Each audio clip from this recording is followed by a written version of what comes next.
Mazi Nnamdi Kanu has been detained by the authorities of Nigeria for years, and nobody's talking about it. Hi everyone, good morning, good afternoon, and of course, a very good evening wherever you might be watching from. I've not been here for a very long time due to a lot of concerns. I was in broadcasting, but ndị Igbo si na afọ ihe ka ubi ele ọba, and the Igbo tribe, the Igbo state, the Igbo nation on a critical state at this point in time, and all of us, the Nigerian court was na aga a verdict in Mazi Nnamdi Kanu on the 20th of November, and a lot of us are not worried. Well, particularly myself, I'm worried. That is why on the Madiroma, but I have to do this broadcast. I want you to host a watch party. Copy the link to your friends on Twitter, on Instagram, or Messenger. Copy the link of this broadcast to every Igbo platform in America, in Germany, in UK, in Japan, in Senegal, even here in Igbo land. Every Igbo man need to listen and understand why I am doing this broadcast. It's going to cost you only 2 seconds or thereabout to share this video. Mazi Nnamdi Kanu has been detained by the authorities of Nigeria for years, and nobody's talking about it. Mazi Nnamdi Kanu is having a valid court order here in Nigeria, and the order says give Mazi Nnamdi Kanu bail. And a certain court in Kenya granted Mazi Nnamdi Kanu certain number of certain amount of money compensation because of what they call something rendition. Let me not say what I don't know because I'm not a lawyer. I'm not a law student and I don't practice law. So I'm going to limit this whole broadcast or story to the best of my knowledge. Nnamdi Kanu was accused of doing broadcast and all that. 1 month ago, we saw the same government of Nigeria negotiating with armed terrorists. You know what it means to be armed terrorist? And that is exactly why, more reason why President of the United States called Nigeria a disgraced country. You know what it means to categorize or to call the most populous, the most populated, the most talked about black nation or country a disgraced one? Coming from, you know, after Jesus Christ, after God in heaven, the greater man, after Jesus Christ in heaven, it should be whoever that is the president of the United States of America.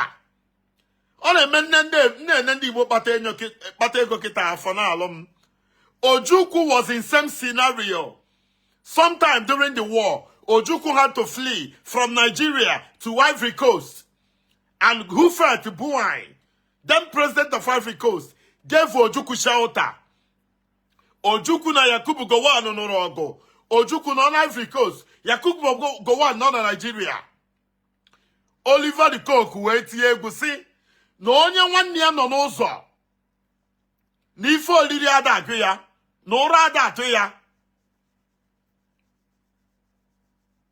Osike kabiken bo Ojukwu. Chukwu emeka odimegwu Ojukwu yesi na Ivory Coast. Yakubu Gowon who onye betray. Yakubu Gowon was the man who went against the Aburi Accord. Osi na onye nwanne ya no n'ụzọ. N'ife olili ada agụ ya. N'ụra ada atụ ya. Shehu Shagari was the president of Nigeria. Alex Ekwueme of Oko was the vice president. Ndi Igbo ji wee biri. Sam Mbakwe, then governor of Imo State. Governor of Anambra State, Jim Ifeanyi Chukwumobodo. Somebody like Kemafia, Chubo Kadibo. Somebody like Nwafo Orizu, Akweko Orizu. Na cousin ya bi Igwe Orizu, Igwe Newi. Somebody like Izuchukwu Transport. Somebody like Ekenediri Chukwu. Stephen Edu Mude. Asi ke ihe na-eme. Abale Ekwueme, asi abata. Ni ife abaru, ni ike mba no Ivory Coast. Ono exile for 12 years.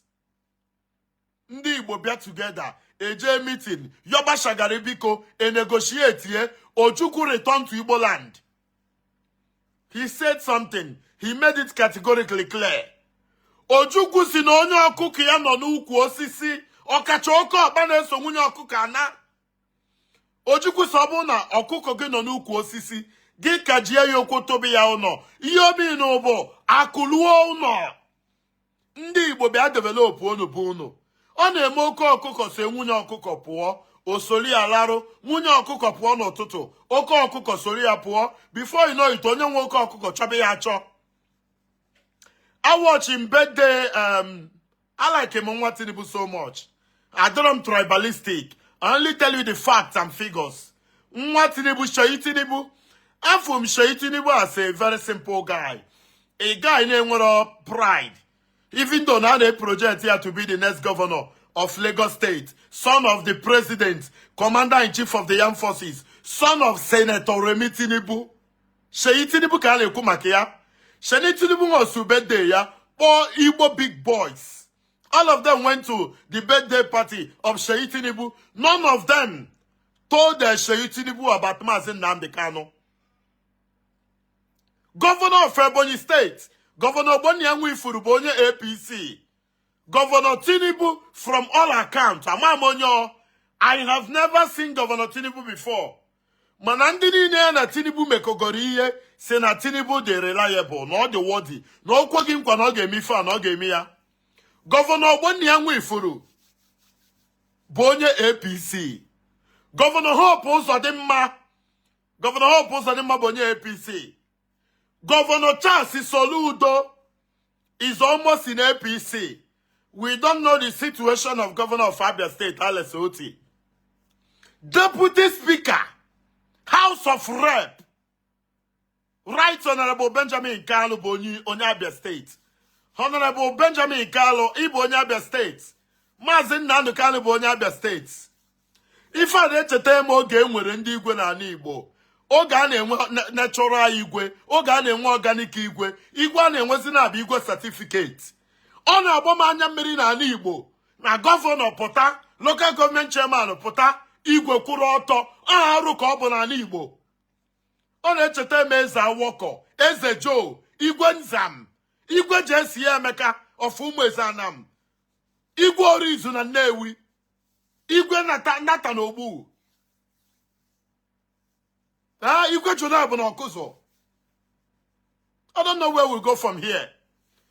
The current governor of Enugu State by APC, Governor Peter Mba, and you know, when Peter Mba perform well, I tell you, when Peter Mba perform poorly, I tell you, my relationship and personal love for Peter Mba cannot be, it's not negotiable. I have utmost respect for Governor of Enugu State, Governor Barrister Peter Nnamdi Kanu. Peter Mba by APC. I know why Peter Mba by APC. I see no connect Ndi Igbo and Ndi Enugu to the center. Governor Peter Nnamdi Kanu is now in APC. Governor Peter Nnamdi Kanu, with all due respect, I'm not advice. I'm not in government. I'm not a politician. Governor Peter Nnamdi Kanu, if you want to win the heart of Igbo people, go to Abuja. You are in Abuja. Governor Peter Nnamdi Kanu of Enugu State. 95% of Igbo people want to see Mazi Nnamdi Kanu released. Nobody cares about your re-election. You are going to govern Enugu State for 8 years. Governor Peter Mba, Afungi the other time with the Air Force. You were flying with Air Force on national assignments. Your son, Nwagi Nwoke, your brother, is languishing in DSS custody in Abuja. Governor Nnamdi Kanu, Onadimma Sokata Eze Anya, Ekpuru Nkata n'Isugu ya okwu. For the past 2 months in Enugu State, and when we found out, because our governor they negotiate APC, on they negotiate APC, they are already planning for next election. Managua na Kirika. Somebody should copy this message, send it to the governor of Enugu State. He's my brother. I love him so much, and I have to tell him the truth. And may praise the Governor Peter Mba more former. Peter Mba currently had a more former. How many days can Peter Mba spend in Enugu State? Ask yourself, and where run Enugu State in the last 2 months? Governor Peter Mba by APC. Nobody cares about that. Governor Peter Ndubi Simba, you are in fact, you are a representative of Ndi Igbo. Enugu is the capital of Igbo land. Have you sat to ask yourself, what about 20th of November? What if they sentence Mazi Nnamdi Kanu to death by hanging, Chukwekwena, or by firing squad, Chukwekwena, or life imprisonment? What are we going to do? Igemekwa election na 2027. Iyero na emeku unu niile. Governor of Enugu State, Governor of Anambra State, Hope Uzodimma, Alex Oti, Obonni Anwifuru. All of you should cover your faces with shame. Arambo okulora ndi Igbo. Obu na magwara unu eziokwu. Chineke were ndụ m. I fear no human being. So onye na-atụ egwu bụ ekekere ụwa. Oliver Lukoku si na onye nwanne ya nọ n'ụzọ. N'ụra ada atụ ya. N'ihe oriri ada agụ ya. O si na eme nwata ka emere ibi ya obi dị ya mma. With all due respect, I'm going to mention names. Asari Dokubo, Government Tompolo, His Royal Majesty Ateketom, Amayanabo for Kereka. Somebody like Sunday Igboho, with all due respect, Amayanabo for Kereka. Igwe no Kereka Ateketom. Nde we similar issues with federal government of Nigeria. Their people went to federal government and negotiated. Nobody in Igbo land want to talk about Nnamdi Kanu. Nobody want to talk about the court judgment he obtained. Nobody want to talk about the compensation. Everybody want re-election. Governor Soludo, if you like, you govern Anambra for 50 years. One day, nature is going to retire you. Governor Peter Ndubi Simba, if you like, rule Enugu State for 50 years. Nature is going to retire you. And I tell you people one thing. One day, Igbo youths are going to rise against all of you. All of you are selfish. Governor Peter Ndubi Simba, you connected to the center. You connected to APC. What are the dividends? Mazi Nnamdi Kanu was called in Enugu, I think in 2019. When Governor Ifeanyi Ugwuanyi was there, they told Mazi Nnamdi Kanu to drop Biafra and make demands. He said, okay, before the conversation, make Onitsha a seaport, a proper seaport. Mazi Nnamdi Kanu said, make Iguacha a seaport, a proper seaport. Construct second Niger bridge. Make Enugu airport, an international airport. Is this too much to ask? Onye obuna no na Enugu mana Peter Mbe birozi na Enugu. I love Peter Mbe so much, mana adi ma atu ya egwu. Any day ntoro mmadu ibe m egwu, Chineke were ndụ m. As na federal government nye our governor of Enugu State contract, ije rehabilitate all the police facilities in Nigeria. Governor of Enugu State is now moving with the Presidential Air Force. Governor of Enugu State. Is it not high time to take 1 minute and say, Mr. President, my people, Igbo people are clamoring. They are demanding. They want the unconditional release of Mazi Nnamdi Kanu. Is it too much? And I'm Enugu. When if I'm Enugu now? As of 6 months ago, Enugu, one of the fastest rising city or state in Africa. Everything is on hold because our governor moved to APC. And we were told that if you go to APC, everything is going to be easy. Governor Peter Ndubi Simba, where is your conscience? People of Enugu are lamenting. People are complaining. Soludo na Agboegu, a professor without dignity, a professor without integrity, a professor without shame. Governor Soludo doesn't behave like a professor. Onabasi na mmadụ nwe professor, onwe nu steez, onwe composure, or man how to talk.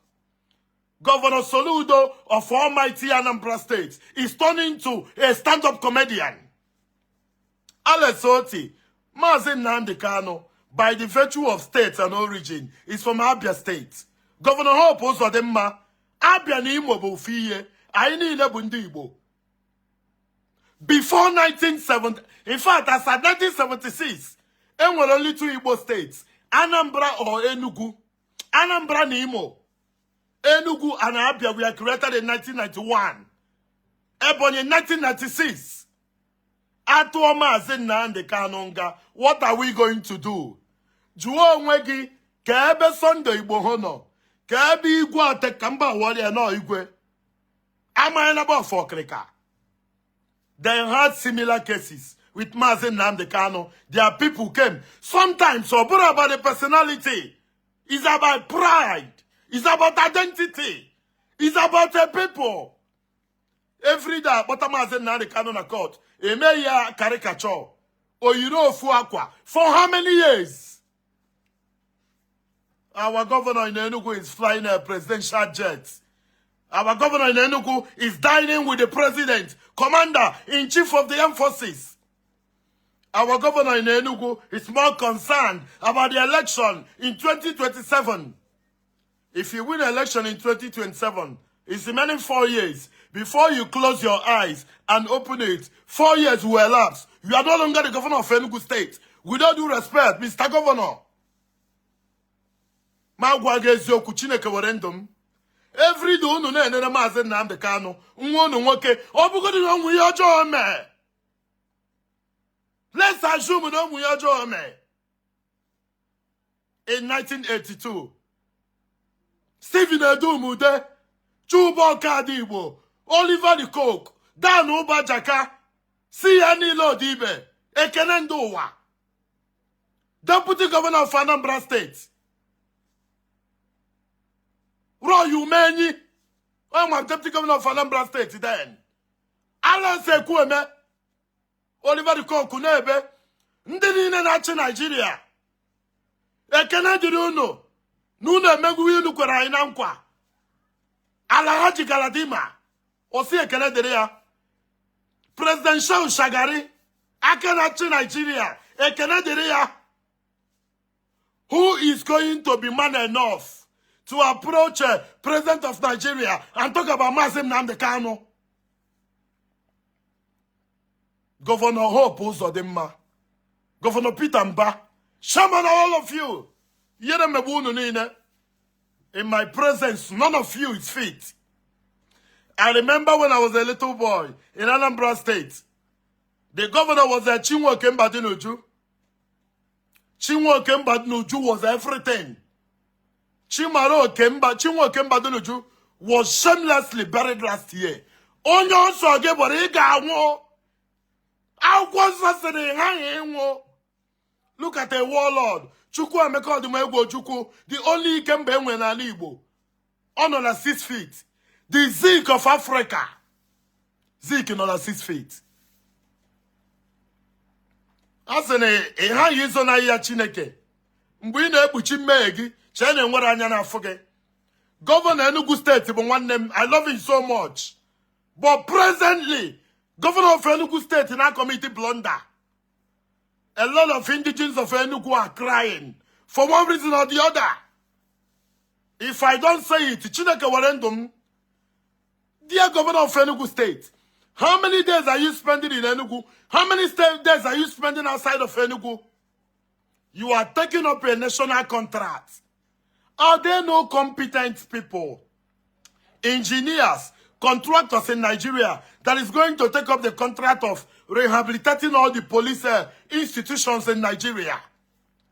Enugu Kanebakwa, and you are the man in charge, roaming around with private jets. Chineke Bomokuman's spare word ever. You think you will remain the governor of Enugu, remain the governor of Anambra, remain the governor of Imo, if the jet Mazi Nnamdi Kanu? Asking Andi Igbo check if you want check what? Obu na ge men Nnamdi Kanu ifa. Or this successful. What if it comes your turn? Look at the capacity of Ike Ekweremadu. Ike Chukwu Ekweremadu. Deputy Senate President then. Look at the predicament on here. It tells you one thing. Enwere onye karịrị ọnwụnwa. What do we do? On 20th, the court says we are going to rule on Mazi Nnamdi Kanu, and they told him to file a defense. He said, why would I file a defense? There is existing court order which Nigerian state refused to obey. Even under Buhari, that judgment came. Nigeria refused to adhere to a court ruling. Somebody had a court near judgment. Nobody wants to adhere to court judgment or ruling. And you want to try such person, same person in the court.